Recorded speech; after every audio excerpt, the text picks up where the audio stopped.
Welcome back to Logitech.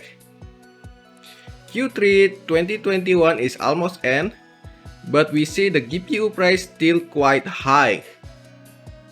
So, if you tight of budget and you still want to play games in decent performance, maybe you can consider buying this GPU which around 100 bucks. So we start from this Maxon RX 560 4GB. This graphic card has 4GB memory, and this one is cost around 135 bucks right now. Well, it's quite expensive because in last year you can get it around 75 to 85 bucks, but because of price increase, currently you can only get this around 130, maybe the cheapest one until 140. And I get this at 135 bucks. The other GPU is the GTX 950. This one is a little bit cheaper than the 560. This one costs about 125 bucks. You maybe can find it 120 bucks if you lucky, but current price should be around 125 to 130 bucks. Last year this one only cost 70 bucks, but yeah, because the current price is increased, you cannot find it at that price now. The last one is GTX 1050. This GPU is different than other, it doesn't require any 6 power pin. And this GPU is cost almost the same with the RX 560. I bought it at 132 bucks. Well, the current price is also around 130 to 140 bucks. So it's still quite expensive compared to last year. In last year you can get it around 75 to 80 bucks also. Yeah, at least that's the price in my country for this GPU. Well, actually I bought it from China also because in my country some suppliers doesn't have those GPU. So yeah, maybe it can consider as the global price also for the Asia market.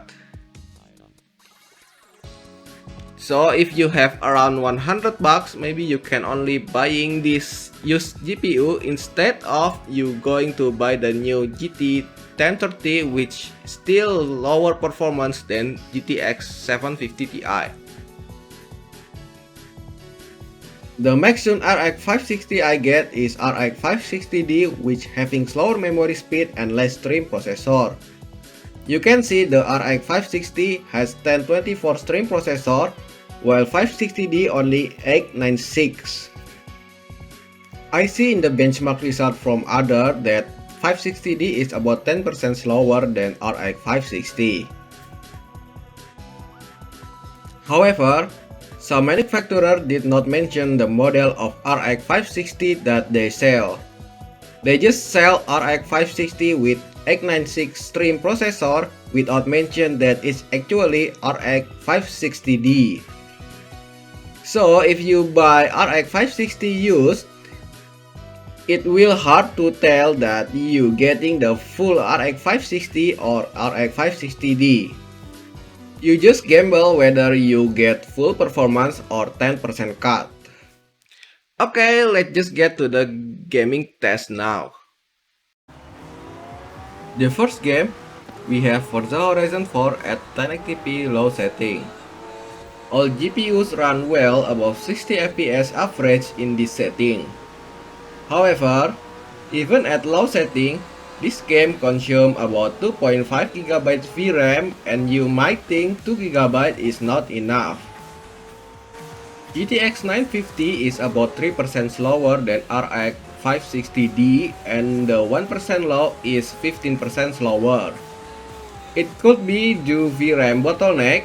1% low gap is high.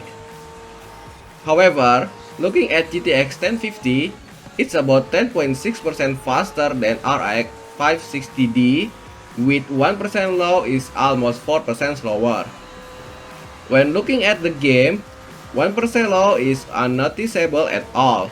Yet, even its VRAM bottleneck, 1050 can perform more than 10% compared to 560D.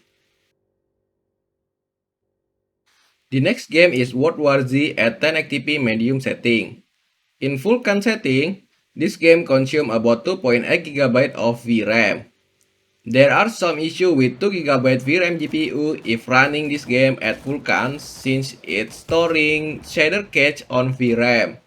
So I using DirectX 11 for 950 and 1050.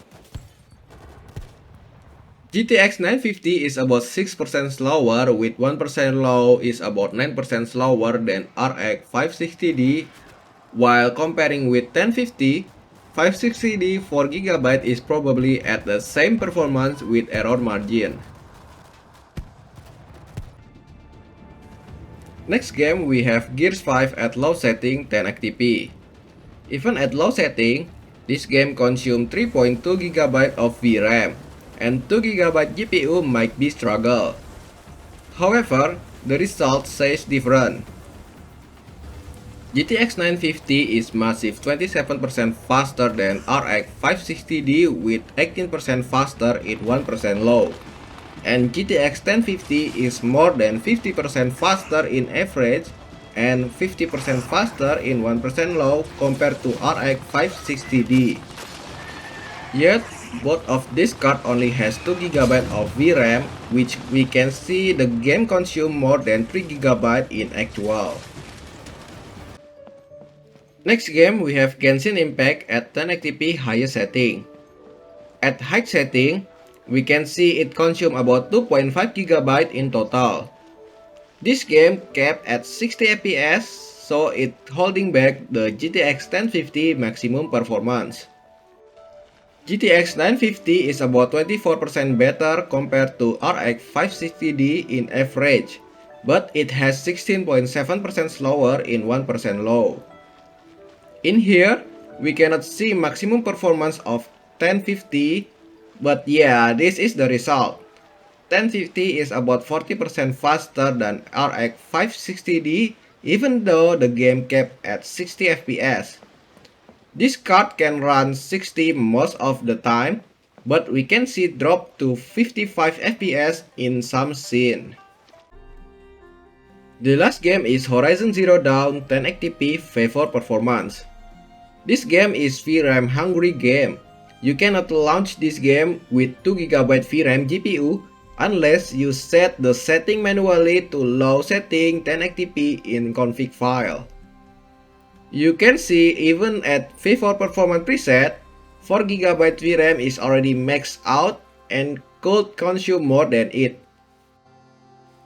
GTX 950 is about 6% faster than RX 560D with 7% better in 1% low, while GTX 1050 is about 7.6% faster than 560D with 10% better in 1% low. I did not expect that 2GB VRAM GPU is working better in this VRAM hungry game compared to RX 560D which having 4GB of VRAM. The detail of gaming benchmark you can check on my other channel, Loki's Bench. From the gaming benchmark just now, we can see that this GTX 1050 is an absolute winner. Even though this GPU only has 2GB and it costs, you can say it's same with this RX 560 4GB, this 1050 still perform well and it's lead in any game. It's even beat this 564GB, even the VRAM is not enough in the game.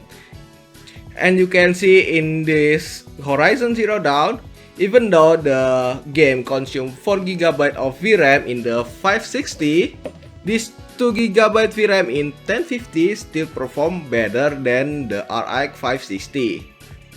Well, there's a weakness for the 2GB VRAM which is at the Vulkan API on the World War Z. When I test it in the World War Z with Vulkan API, there's some texture crash or you can see is artifact because The 2GB VRAM is not enough to store temporary shader for the Vulkan API. So for example, if you play the World War Z at the Vulkan, you might get the drop FPS or the texture will not loaded well. So when I test with 1050, it seems that the texture is missing, so I decide to test it at DirectX 11. This same goes with the GTX 950. The performance drop a lot when you test in Vulkan in the World War Z. So there's the plus for the RX 560 here because it has 4GB of VRAM. Well, another weakness for 2GB VRAM is, in some games, the 1% low is lower than the RX 560. But I see it doesn't really affect anything in the eyes. When you play the game or I see the benchmark, there's no difference between you have the little 1% low and you have the higher 1% low. So here's the conclusion. 1050 is the absolute winner. If you can get it for the temporal card, this one is the winner. Well, 560 is actually, most of the game is slower than 950, but it's winning because it has 4GB of VRAM. Okay, that's all from me for the test. If you like this video, please press like and subscribe. And don't forget to check the link and description below. Thanks for watching.